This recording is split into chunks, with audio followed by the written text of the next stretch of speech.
নমস্কার বন্ধুরা, আমার ছন্দ পারিজাত চ্যানেলে সবাইকে স্বাগত। এতদিন আমরা যে বলগুলো বাজিয়েছিলাম, আজকে আমরা একই বলগুলো দুই বর্ণের একমাত্র বাজাবো।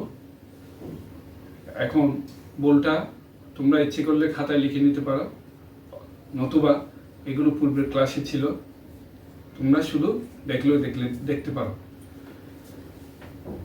ধাগে তুন্না, ধাগে তুন্না, তাকে তুন্না, দাগে তুন্না। আবার দেখো, ধাগে তুন্না, ধাগে তুন্না, তাকে তুন্না, ধাগে তুন্না। বলটি তালি দিয়ে দেখাচ্ছি। ধাগে তুন্না, তাকে তুন্না, ধাগে তুন্না, ধাগে তুন্না। আবার ধাগে তুন্না, ধাগে তুন্না, তাকে তুন্না, ধাগে তুন্না, ধা। বলটি চৌম্বে করলে ধাগে তুন্না, তাকে তুন্না, ধাগে তুন্না, ধাগে তুন্না, ধাগে তুন্না, তাকে তুন্না, ধাগে তুন্না, ধাগে তুন্না, ধা।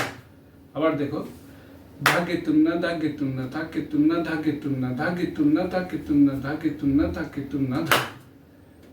এবার বলটি বাজিয়ে দেখাবো। ধাগে তুন্না, ধাগে তুন্না, তাকে তুন্না, ধাগে তুন্না। বন্ধুরা, এটা সমালয়। আগে আমরা বাজিয়েছিলাম এক বর্ণে এক মাত্রা। ধা গে তুন্না, ধা গে তুন্না, ধা গে তুন্না, ধা গে তুন্না। এবার দুই বর্ণে এক মাত্রা হলো ধা গে তুন্না, ধা গে তুন্না, ধা গে তুন্না, ধা গে তুন্না। এবার দ্বিগুণে বাজাচ্ছি। ধাগে তুন্না, ধাগে তুন্না, ধাগে তুন্না, ধাগে তুন্না, ধাগে তুন্না, ধাগে তুন্না, ধাগে তুন্না, ধাগে তুন্না, ধাগে তুন্না, ধাগে তুন্না, ধাগে তুন্না, ধাগে তুন্না, ধা। চৌগুণে বাজাবো।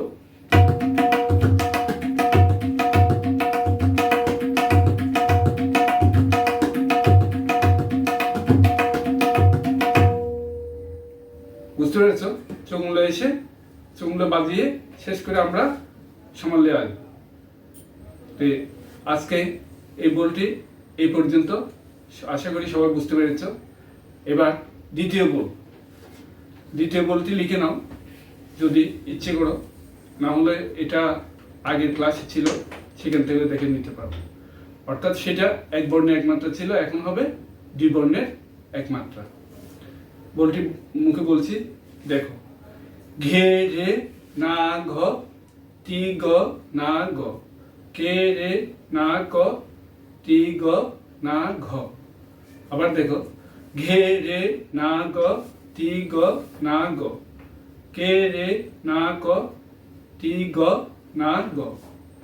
বলটি তালি দিয়ে দেখাচ্ছি। ঘে রে না গ, তি গ না গ, কে রে না ক, তি গ না গ, ঘে। দ্বিগুণ হবে কি?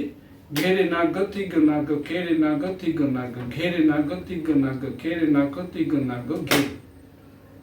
ঠিক তদ্রুপ চৌগুণে করবে, চৌগুণে করে আবার সমালে আসবে। এবার বলটি আমি বাজিয়ে দেখাচ্ছি। ঘে রে না গ, তি গ না গ, কে রে না গ, তি গ না গ। আবার দেখো, ঘে আমরা তো পূর্বে ঘেরে না কিভাবে বাজাতে হয় সেটা তো অবশ্যই দেখেছি, সেটাও আমরা বাজাতে পারি। এখন আবার দুই বর্ণের একমাত্রাগুলো আমরা একইভাবে বাজিয়ে যাব। অর্থাৎ যেটা আমরা পূর্বের ক্লাসে এক বর্ণের একমাত্রা বাজিয়েছি, সেগুলো এখন দুই বর্ণের একমাত্রা করছি। আবার দেখো, ঘে রে না গ, তি গ না গ, ঘে রে না গ, তি গ না গ। আবার দেখো, ঘে রে না গ, তি গ না গ, ঘে রে না গ, তি গ না গ। এবার দ্বিগুণে বাজাবো। ঘে রে না গ, তি গ না গ, ঘে রে না গ, তি গ না গ, ঘে রে না গ, তি গ না গ, ঘে রে না গ, তি গ না গ, ঘে রে না গ, তি গ না গ, ঘে রে না গ, তি গ না গ, ঘে রে না গ, তি গ না গ, ঘে রে না গ,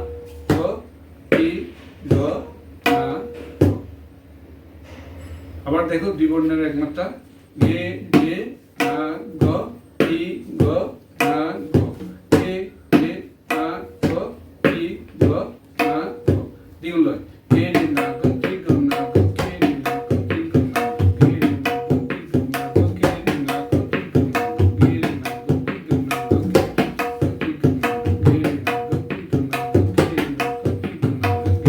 রে না গ গে গ না গ গে রে না গ গে গ না গ গে এবার চমুলে কিভাবে হবে?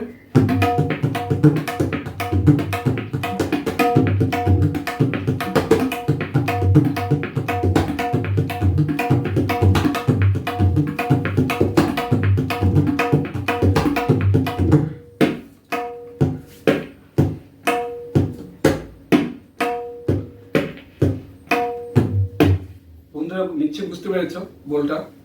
তাহলে আমরা কি শিখলাম? আমরা জীবনের একমাত্রার মধ্যে গত ক্লাসে থ্রি কেটে কেটে থাকো, থ্রি কেটে থাকো থাকো, তারপর দাদা তুন্না তাতা তুন্না, এবার আসলাম ধাগে তুন্না তাকে তুন্না, ধাগে তুন্না তাকে তুন্না, আর আরেকটা বল রয়ে গেল, হয়ে গেল এখন ঘেরে নাগো তিগু নাগো, ঘেরে নাগো তিগু নাগো। বন্ধুরা আজকে এই পর্যন্ত। আমার চ্যানেলটি সবার ভালো লাগলে আমার চ্যানেলটির সাথে থাকার জন্য সবাই সাবস্ক্রাইব করে রাখবে। নমস্কার বন্ধুরা।